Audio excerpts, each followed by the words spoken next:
Marseille, Massilia, 6000 ans d'histoire. Eh oui, Massilia, 6000 ans d'histoire. Hein. Et toutes ses dents, Marseille, ville formidable. Moi, j'y vais honnêtement souvent. J'adore cette ville. Il y a des problèmes, mais quelle ville n'a pas de problème? Mais il faut en parler. Évidemment, l'actualité est autour du président de la République qui est là-bas pour 3 jours. Il a commencé sa visite hier. Il la poursuivra jusqu'à demain avec plusieurs annonces. On va en parler. Et Marseille, évidemment, c'est nous. C'est nos cœurs. Sud Radio Berkov dans tous ses états. Le fait du jour. Marseille, tais-toi Marseille, tu cries trop fort. Je n'entends pas claquer les voiles dans le port. Barbara, tais-toi Marseille. Eh oui, les calanques, le port, les images d'Épinal. Mais ce ne sont pas que des images d'Épinal. Beaucoup de problèmes à Marseille, on en a parlé. Mais aussi, beaucoup de choses qui ne sont pas à jeter et loin de là. Et c'est pour ça que nous avons demandé à 2 personnalités, l'une de la société civile, Jean-Pierre Foucault. Qui ne connaît pas Jean-Pierre Foucault, une star des médias? Jean-Pierre Foucault, c'est Interville, si qui veut gagner des millions, évidemment. L'émission culte, légendaire. Et puis Valérie Boyer, la sénatrice, effectivement, des Bouches-du-Rhône, qui aussi n'a pas sa langue dans sa poche. Bonjour Jean-Pierre. Salut André, bonjour Valérie. Bonjour André. Bonjour. Très heureux de vous avoir tous les deux. Alors, je voudrais commencer par vous, Jean-Pierre. Foucault. Alors, écoutez, là, Macron est à Marseille, mais au-delà de ça, moi, je voudrais qu'on parle de Marseille. Et on parle toujours de Marseille. D'abord, ça revient, bon, évidemment que c'est là, on a vu tous, depuis très longtemps, les images, la drogue, les chauffeurs, la délinquance, la discrimination, les ceci, les cela. N'en jetez plus, il n'y a pas que ça. Voilà, alors justement... Je crois que Marseille, c'est 2600 ans d'histoire, et non pas 6000. Hein. Je pense que vous nous donnez beaucoup de milliers d'années supplémentaires. Oui, mais je fais exprès. 2600 ans, c'est ça. Déjà pas mal. Alors, en fait, moi, si vous voulez, je pense que Valérie Boyer sera d'accord avec moi, comme bon nombre de Marseillais, je vais utiliser une phrase célèbre, j'ai mal à Marseille. Marseille, c'est la ville où je suis né. Marseille, c'était une ville accueillante, ouverte, souriante, travailleuse. Pour dessiner Marseille, c'était simple. Vous ouvrez les bras, du bout du bras gauche, vous avez Cannelongue, vous avez les Goudes, et de l'autre côté, vous avez les Stacks, les quartiers nord. Et donc Marseille, regardez, c'est une ville qui a les bras ouverts. C'est une ville accueillante, elle l'a toujours été, moi. Mes copains de classe d'enfance venaient du pourtour de la Méditerranée, où que ce soit, et nous nous entendions très bien. Mais on ne parle que de règlement de compte, que de drogue. Mais il y en a, hélas. Oui, il y en a, bien entendu. On met un petit peu de pastis, de sieste et de pétanque pour faire oublier tout ça. Mais pourquoi alors, Jean-Pierre? Pourquoi vous avez mal à Marseille, quand vous dites que vous avez mal à Marseille? Alors, on ne vous entend plus, là. Voilà, ça y est, c'est bon. Mais pourtant, je suis toujours là. J'ai mal à Marseille parce que la situation est catastrophique et j'ai l'impression, et je ne parlerai pas comme un politique, c'est à Valérie de faire, depuis des années et des années, on essaie de guérir Marseille en apportant des millions ou des milliards, je ne sais pas, de francs et d'euros, et qu'on n'y arrive pas. Alors ça me turlupine, je ne sais pas ce qui se passe, mais Marseille, ce n'est pas que ça, André. Marseille, c'est une ville qui travaille. Marseille, c'est une ville qui est à l'avant-garde dans tous les domaines, domaine médical, par exemple. On y travaille sur la médecine de demain. Il y a des Marseillais qui se prêtent à ça, et grâce à ce centre, on pourra peut-être être mieux guéri et mieux soigné, en tout cas, dans les années à venir. Marseille, moi, j'ai un monsieur qui s'appelait, que vous avez connu, Emmanuel Vitria, qu'on appelait Bicou à Marseille, qui m'a dit « Tu sais, Jean-Pierre, c'est la 2e fois que j'ai 20 ans. » Eh bien, ça s'est passé à Marseille grâce au professeur Montiès. Marseille, c'est aussi la plus grande entreprise, le leader mondial de transport maritime avec CGA, CGM. Enfin, il y a beaucoup de choses. On ne parle pas du bon aspect de Marseille et même par-dessus le marché. Quand il se passe quelque chose à Toulon ou à Marignane, on dit il y a eu un incident à Marseille, à côté de Marseille. Oui, c'est la référence.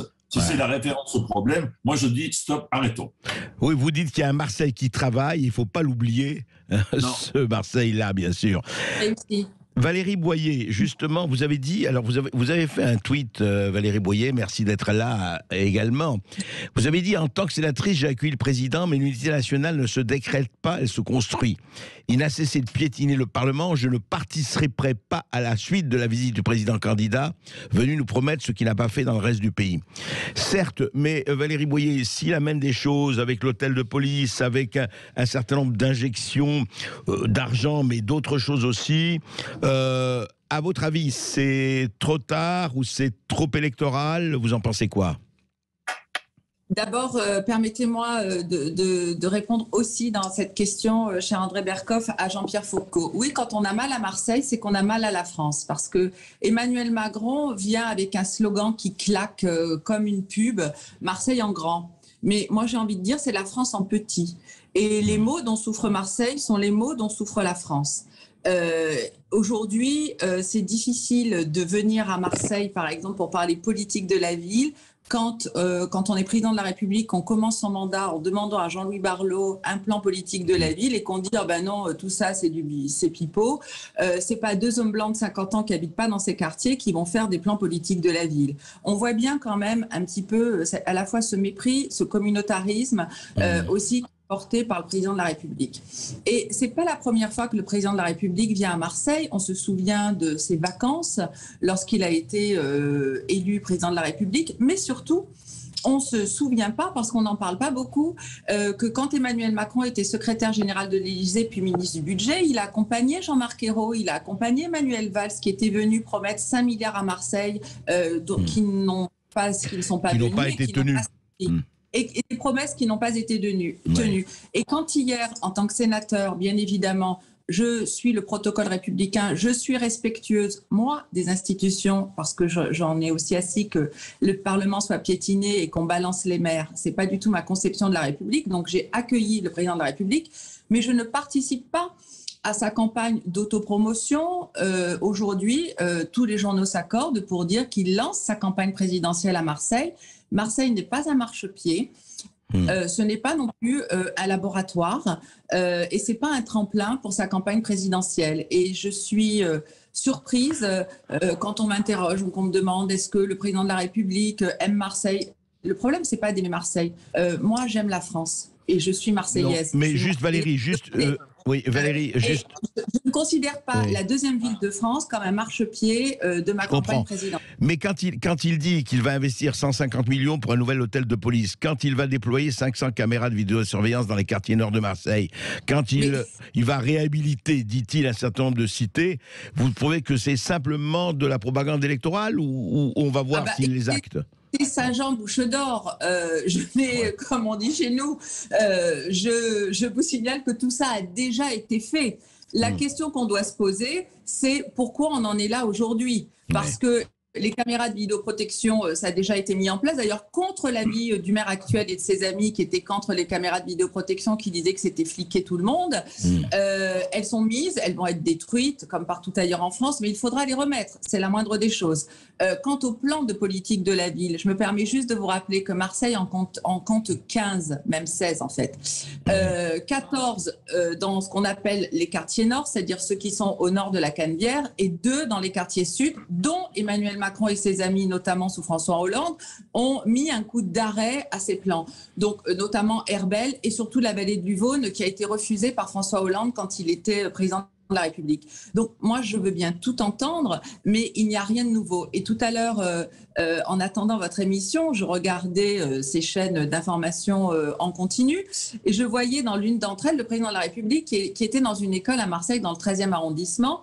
Et il demandait aux habitants, oui, on va refaire l'école, qu'est-ce que vous en pensez, comment vous voulez que l'école se fasse et tout. Mais ça fait 15 ans, 20 ans qu'on fait ça à Marseille. Quand on a refait tous les réfectoires pour en faire des selfs, ce sont les enfants qui ont dessiné les réfectoires. Donc je dirais, rien de nouveau sous le soleil de Marseille aujourd'hui. Et surtout, on ne se pose pas la bonne question. C'est-à-dire que tout ce que le président de la République souhaite mettre en place aujourd'hui, ça a été fait. Mais il y a une chose qui n'a jamais été faite. Et que peut-être nous devrions commencer à faire en France, c'est remettre en route la chaîne pénale. Vous savez, on ne peut pas refaire un quartier. Ça ne sert à rien de repeindre les murs si dans les murs, vous ne changez pas les pratiques et que vous remettez les mêmes dealers. Oui, vous voulez dire... Ça ne sert à rien de dire lutter contre la drogue, c'est mon créneau, si on ne fait pas la guerre à la drogue. Or, la guerre, c'est total. Et la première pierre de l'édifice, c'est pas forcément repeindre les murs qui ont été repeints 50 fois. Personne ne dit combien d'écoles ont été vandalisées, combien d'immeubles neufs ont été vandalisés. Ça, personne n'en parle.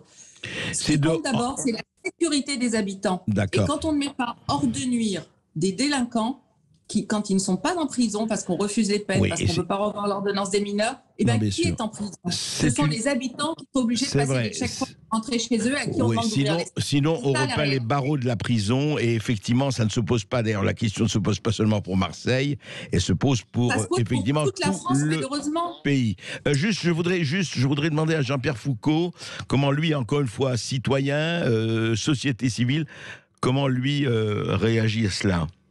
Écoutez, moi, ce sont les gadgets qui m'énervent. Qu'on nettoie de fond en comble un quartier qui est pourri depuis des années parce que le président de la République vient de visiter, ça me désole. Oui, la cité Bassin, c'est ce qu'on a fait, oui. Je suis allé, après la chute de Ceausescu en Roumanie, et entre l'aéroport et Bucarest, vous l'avez vu sans doute, il y avait des murs blancs de chaque côté. J'ai dit, mais pourquoi il y a ces murs? Et on me disait, pour ne pas voir la misère qui se trouve de l'autre côté. Ça ne sert à rien. Ce sont des artifices qui ne servent à rien. Je pense qu'il aurait mieux valu que le président, pardonnez-moi, monsieur le président, aille voir véritablement l'état dans lequel ce quartier se trouvait il y a 48 heures. Ouais. Et peut-être au début de son mandat, il y a 3 ans et demi, mais c'est vrai que les problèmes datent de bien avant Emmanuel Macron. On se retrouve juste si après... Oui, je vous en prie, Valérie. Si vous permettez... Moi, j'ai été adjointe de Jean-Claude Gaudin à la politique de la ville, à la rénovation urbaine. J'étais députée à l'époque et j'ai arrêté puisque je suis devenue maire ensuite des 11e et 12e arrondissements de Marseille. De gros efforts ont été faits, pas assez forcément, mais il y a énormément d'argent qui a été mis dans ces quartiers. C'est extrêmement long. Et quand on parle de la Cité des Flamands, c'était un des plus gros plans de rénovation urbaine de Marseille et de France. Donc, dire aujourd'hui que rien n'a été fait, c'est faux. En revanche, se poser la question de pourquoi ça ne marche pas. Pourquoi on en est là aujourd'hui? Moi, j'ai une explication. En tout cas, une partie de l'explication. La première, c'est qu'on peut très bien refaire un quartier. On peut s'occuper de la population de ce quartier, qui coûte d'ailleurs beaucoup plus cher que la politique de la ville, parce qu'il y a tout le droit commun en plus au-dessus. Mais on ne peut pas gérer les flux. Et vous ne pouvez pas mettre des stocks de misère sur des stocks de pauvreté. Et c'est exactement ce qu'on fait. Vous savez, on ne peut pas faire du en même temps. En même temps, dire je lutte contre la drogue, mais je ne fais rien contre les mineurs étrangers isolés. On ne peut pas le faire. On ne peut pas dire Marseille friendly pour accueillir tous les migrants du monde et rajouter de la misère à la misère. Ça, c'est pas possible. Donc ces contradictions-là, il faut qu'elles cessent. C'est le moindre respect qu'on a aux Marseillais et aux Français. Nous continuerons à en parler. Merci beaucoup Jean-Pierre Foucault. Merci Valérie Boyer. Et on continuera à aller à Marseille et à observer Marseille. Et vous nous appelez au 0826 300 300 pour nous dire ce que vous évoque Marseille et quelles solutions peut-être vous envisageriez pour la ville à l'occasion de la venue du président de la République à Marseille.